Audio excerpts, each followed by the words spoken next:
अस्सलामुअलैकुम मेरे अज़ीज़ तलबा और तालिबात।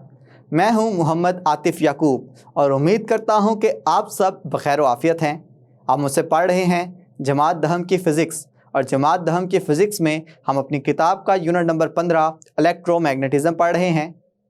अपने इस चैप्टर को सीखते सीखते हम अपनी मश्क के दूसरी मंजिल की जानिब रवां दवा हैं, जिसमें हमने सवालात का अयादा इस हिस्से को शुरू किया हुआ है।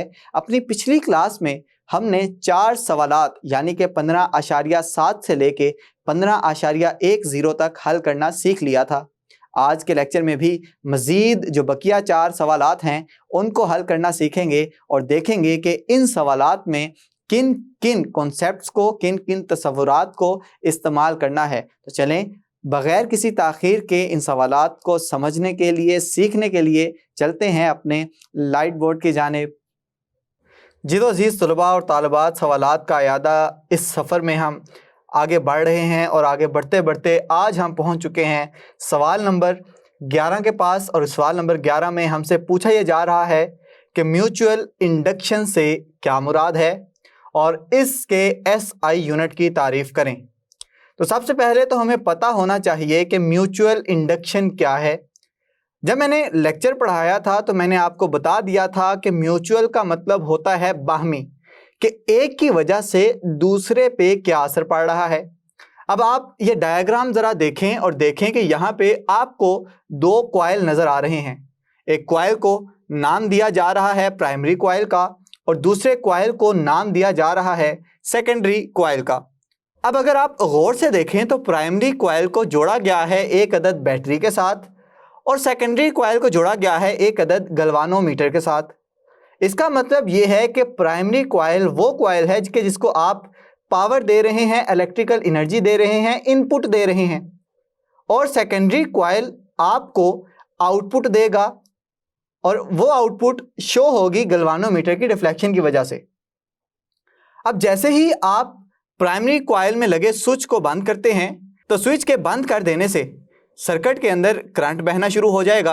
अब जैसे ही सर्किट में करंट बहेगा तो करंट के बहने की वजह से उसके अंदर एक मैग्नेटिक फील्ड लाइंस पैदा करेगी और वो मैग्नेटिक फील्ड लाइंस आगे गुजरेंगी सेकेंडरी कॉइल से। अब अगर पहले देखा जाए तो सेकेंडरी कॉइल में से कोई भी मैग्नेटिक फील्ड लाइन नहीं गुजर रही थी, लेकिन जैसे ही हमने प्राइमरी कॉइल में से करंट देना शुरू किया, करंट को गुजारना शुरू किया, तो उसकी वजह से मैग्नेटिक फील्ड लाइंस पैदा हुई और वो मैग्नेटिक फील्ड लाइंस अब जा रही हैं सेकेंडरी कॉइल से। इसका मतलब है कि सेकेंडरी कॉइल में मैग्नेटिक फील्ड लाइंस की तब्दीली वाक़या हो चुकी है और हम फैराडे के कानून के मुताबिक ये जानते हैं कि अगर किसी सर्किट या किसी कॉइल में मैग्नेटिक फील्ड लाइंस में तब्दीली आ जाए तो उसमें एक इंड्यूस EMF पैदा हो जाता है कि जिसकी वजह से इंड्यूस करंट पैदा होगा। तो इस इंड्यूस करंट का सबूत देने के लिए गलवानोमीटर की सुई अपनी असल जगह से मुड़ जाएगी। तो इसका मतलब ये हो जाएगा कि अब यहाँ पे इंडक्शन हो चुकी है। किसकी इंडक्शन हुई है? करंट की इंडक्शन हुई है और इस वजह से इसको नाम देंगे म्यूचुअल इंडक्शन। के सेकेंडरी कॉइल में अपना कोई करंट नहीं था, लेकिन उसने प्राइमरी कॉइल के अंदर चेंज होने वाली मैग्नेटिक फील्ड लाइंस की वजह से अपने अंदर करंट पैदा कर लिया है। तो इसका मतलब है कि एक की वजह से दूसरे में अमल हो रहा है। इसी अमल को हम कहते हैं म्यूचुअल इंडक्शन। तो चलें अब म्यूचुअल इंडक्शन की हेडिंग देते हैं और देखते हैं कि म्यूचुअल इंडक्शन की तारीफ किस तरह से की जाती है।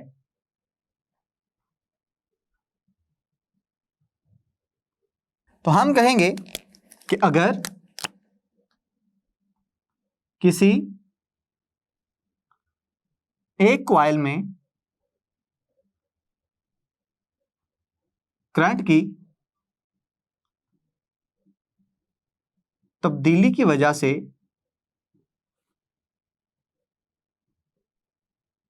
दूसरे कॉइल में करंट इंड्यूस हो जाए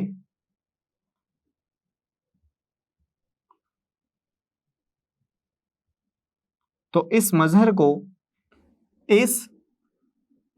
को म्यूचुअल इंडक्शन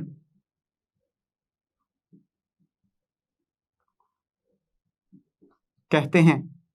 ये जी हमने म्यूचुअल इंडक्शन की तारीफ लिख भी ली है, समझ भी ली है, लेकिन अभी भी काम पूरा नहीं हुआ क्योंकि हमसे कहा जा रहा है कि इसके एसआई यूनिट की तारीफ करें। याद रखिएगा कि म्यूचुअल इंडक्शन का कोई भी ऐसा यूनिट नहीं होता, बल्कि म्यूचुअल इंडक्शन तो किसी मजहर का नाम है, ये किसी अमल का नाम है। इस अमल को जो कि म्यूचुअल इंडक्शन करवा रहा है, इसको नाम देते हैं म्यूचुअल इंडक्टेंस का। इसका सही नाम क्या है जी? Mutual inductance.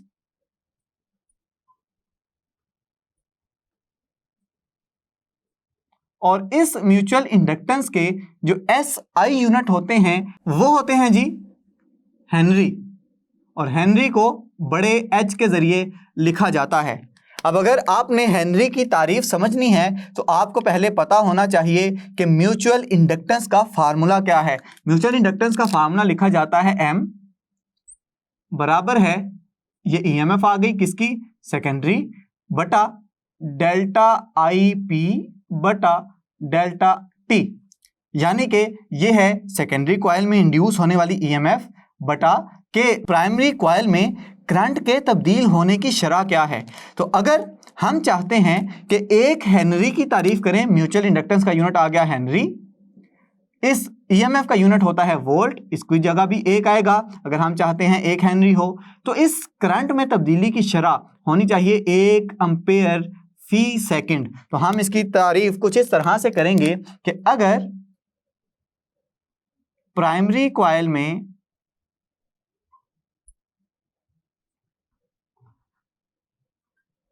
करंट के तब्दील होने की शरह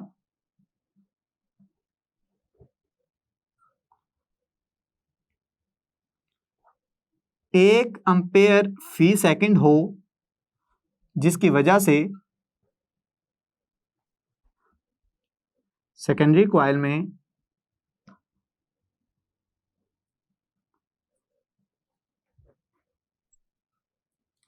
एक वोल्ट ईएमएफ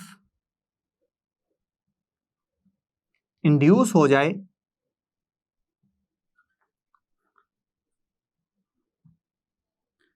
तो उसकी म्यूचुअल इंडक्टेंस 1 हेनरी होगी। तो देखा आपने फार्मूले से तारीफ बनाना कितना ज्यादा आसान है कि अगर प्राइमरी में तब्दील होने वाले करंट की शरह 1 एम्पेयर फी सेकंड हो, जिसकी वजह से सेकेंडरी कॉइल में 1 वोल्ट की इंड्यूस ईएमएफ आ जाए, तो उसकी म्यूचुअल इंडक्टेंस 1 हेनरी होगी। उम्मीद करता हूं कि इस सवाल की आपको समझ आ गई होगी। तो चलें बढ़ते हैं आज के लेक्चर के अगले सवाल की जानिब। जी तो अजीज़ तलबा और तालिबात, ये रहा हमारे आज के लेक्चर का दूसरा सवाल, और वैसे ये इस हिस्से का 12वां सवाल है। सवाल में हमसे पूछा यह जा रहा है कि ट्रांसफॉर्मर से क्या मुराद है और ये किस उसूल के तहत काम करता है, यानी कि इसके काम करने का उसूल क्या है, इसके पीछे कौन सा फिजिक्स का वो अमल कार फरमा है कि जिसकी वजह से ये ट्रांसफॉर्मर काम करता है। तो सबसे पहले तो हमें पता होना चाहिए कि ट्रांसफॉर्मर की तारीफ क्या है। तो चलिए हेडिंग दे देते हैं ट्रांसफॉर्मर की।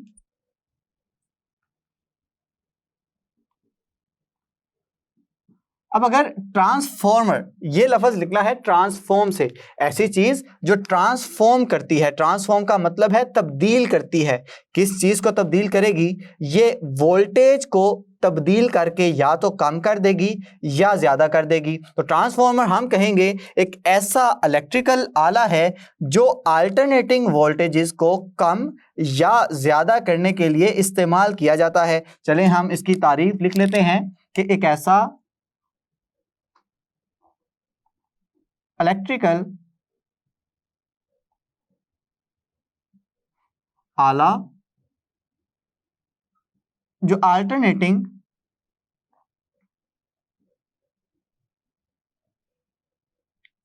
वोल्टेज को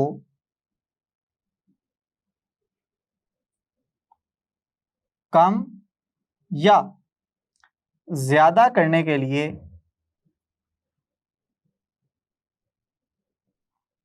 इस्तेमाल किया जाता है। आपने अपनी गली के कोने पे या गली के अंदर या गली के चौक में ट्रांसफॉर्मर्स लगे देखे होंगे। उन ट्रांसफॉर्मर्स का काम बुनियादी तौर पे है ही यही कि वो पीछे पावर स्टेशन से आने वाले ज़्यादा वोल्टेजेस को कम करके आपके घरों तक सप्लाई देते हैं। अब पीछे से जो वोल्टेजेस आ रहे होते हैं वो होते हैं 11,000 वोल्ट, और ट्रांसफॉर्मर उन 11,000 वोल्टेज को कम करके 220 वोल्ट पे तब्दील करता है और 220 वोल्ट फिर आपके घरों तक सप्लाई आती है। अब सवाल ये है कि क्या ट्रांसफॉर्मर सिर्फ गलियों में ही लगे होते हैं या ट्रांसफॉर्मर कहीं और भी इस्तेमाल हो रहे होते हैं? तो इसका जवाब है कि हमारे घर में लगे जितने भी इलेक्ट्रिकल आलात हैं उन सब में ट्रांसफार्मर इस्तेमाल हो रहा होता है, क्योंकि हर आला खास वोल्टेज के ऊपर वो चलता है। फर्ज करें कि आपके मोबाइल का जो चार्जर है ये तकरीबन 5 वोल्ट या 12 वोल्ट पे चल रहा होता है, तो अगर 220 वोल्ट सारे के सारे इसको मिल जाएं तो वो उसको बर्दाश्त नहीं कर सकेगा, जिससे चार्जर के ख़राब होने का अंदेशा है। तो चार्जर के अंदर एक ऐसा ट्रांसफार्मर लगा होता है जो 220 वोल्ट को कम करके 12 वोल्ट या 5 वोल्ट में कन्वर्ट कर देगा। तो इसी तरह से आपके घर में लगे जितने भी इलेक्ट्रिकल आलात हैं इन सब के अंदर ट्रांसफार्मर कहीं ना कहीं इस्तेमाल हो रहा है। चलें अब देख लेते हैं कि ट्रांसफार्मर के काम करने का असूल क्या है। हेडिंग दे लें जी, काम करने का उसूल। तो काम करने का असूल ट्रांसफार्मर का है जी म्यूचुअल इंडक्शन। और म्यूचुअल इंडक्शन क्या होती है ये आप पिछले सवाल में सीख आए हैं। अब इसका मतलब है कि अगर म्यूचुअल इंडक्शन पे इसका असूल है काम करने का, तो इसका मतलब ये हुआ कि ट्रांसफार्मर में भी 2 कॉइल होंगी। एक को नाम दिया जाएगा प्राइमरी कॉइल का, एक को नाम दिया जाएगा सेकेंडरी कॉइल का। प्राइमरी कॉइल को वो वोल्टेज दिए जाएंगे जिसको आप तब्दील करना चाहते हैं, और सेकेंडरी कॉइल पे वो वोल्टेजेस हासिल होंगे जो कि आप चाहते हैं कि इतने वोल्टेजेस मुझे मिले। यानी कि प्राइमरी वोल्टेज आप इनपुट के तौर पे लेंगे और सेकेंडरी वोल्टेज आप आउटपुट के तौर पे लेंगे। इसी बुनियाद पे ट्रांसफार्मर की 2 इकसाम लिखी जाती हैं, और वो ट्रांसफार्मर की इकसाम सबसे पहली जो फॉर्म होती है, सबसे पहली किस्म है स्टेप अप ट्रांसफार्मर,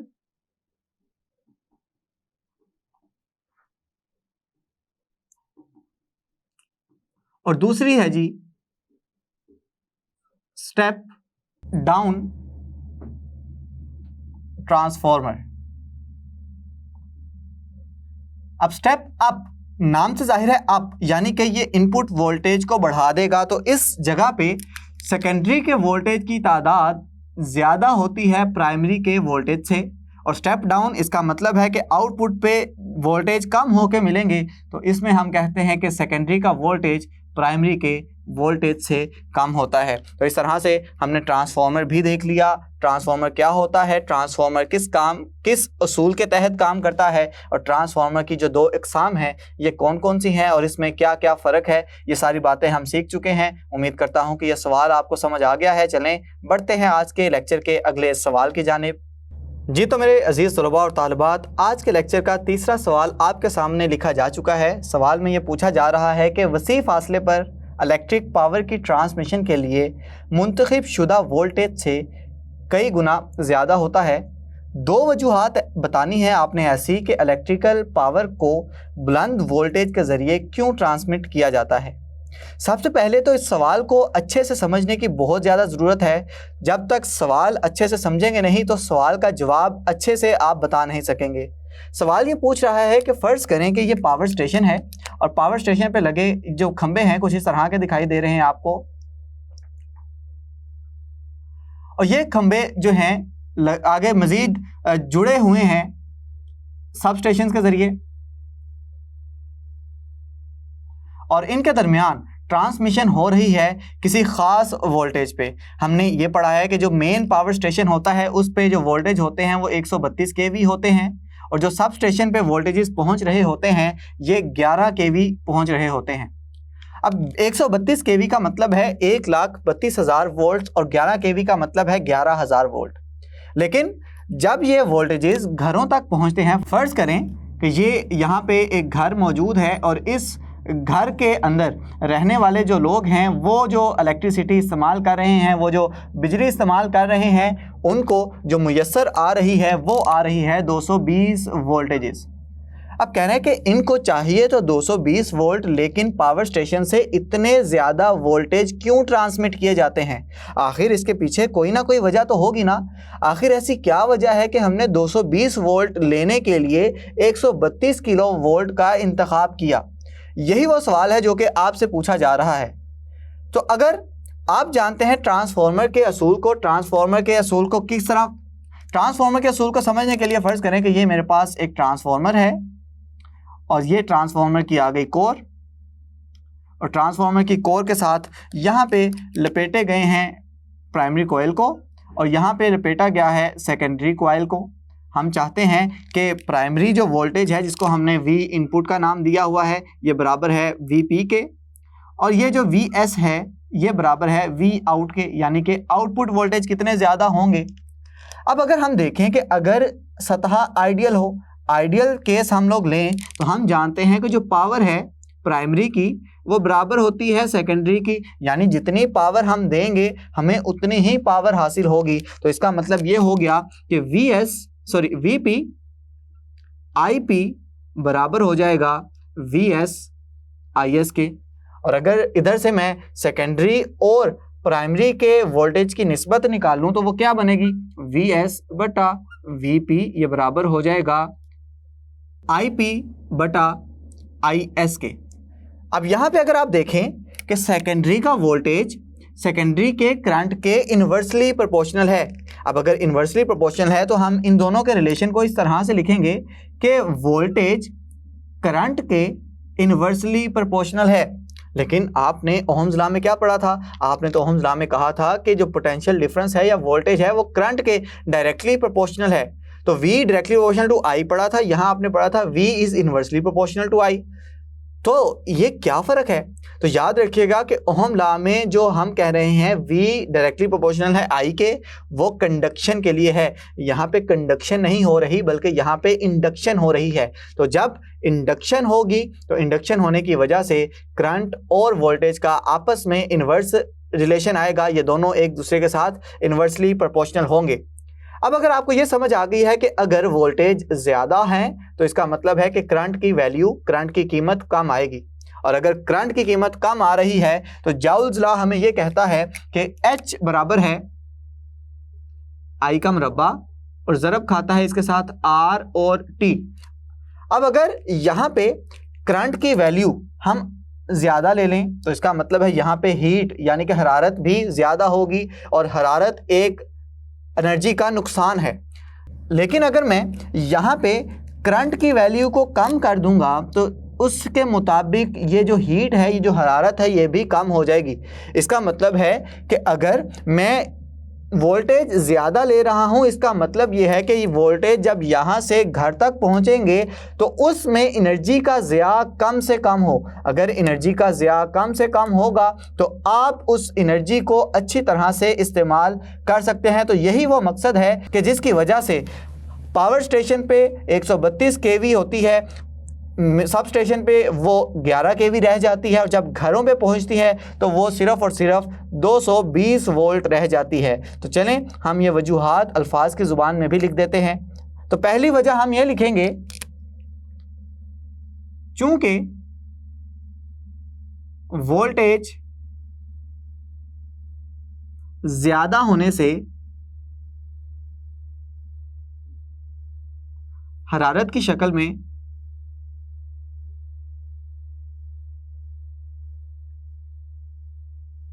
एनर्जी का ज़िया कम से कम होगा। इस वजह से ट्रांसमिशन के लिए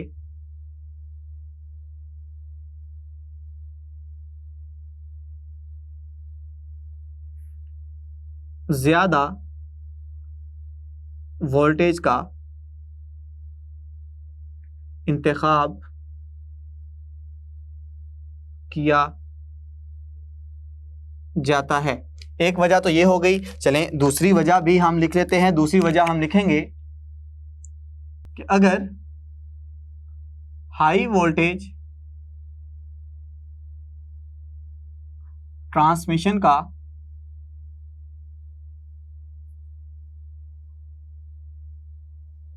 इंतखाब किया जाए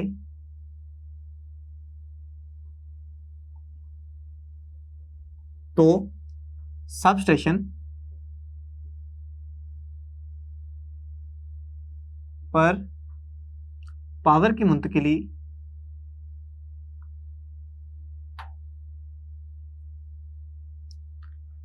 अच्छे तरीके से की जा सकती है। ये नहीं जी, हमने समझ भी लिया कि ऐसा क्यों होता है और हमने इसकी दो वजूहात भी लिख दी हैं। उम्मीद करता हूं कि आपको इसकी समझ आ गई है। चलें बढ़ते हैं आज के लेक्चर के आखिरी और सवालात के इयादा वाले हिस्से का भी आखिरी सवाल है उसकी जानिब। जी तो अजीज़ तलबा और तालिबात, हम पहुंच चुके हैं आज के लेक्चर के और इस सवालात का इयादे वाले हिस्से के आखिरी सवाल की जानिब, जिसमें हमसे पूछा यह जा रहा है कि घरेलू फराहमी के लिए इस्तेमाल होने वाला वोल्टेज इलेक्ट्रिसिटी हाउस से ट्रांसमिट होने वाली पावर से क्यों कम होता है, वजाहत कीजिए। ये सवाल बिल्कुल पिछले सवाल की मुनासबत से ही है। वहाँ पे हमसे पूछा यह जा रहा था कि इलेक्ट्रिसिटी पावर हाउस से जो वोल्टेजेस आ रहे होते हैं वो ज़्यादा क्यों होते हैं। यहाँ पे ये पूछा जा रहा है कि जो घर पे इस्तेमाल होने वाले वोल्टेज हैं कम क्यों हो रहे हैं। सवाल वही है, थोड़ी सी अल्फाज की रद्दोबदल हुई है, तो जवाब हमारा वही होगा।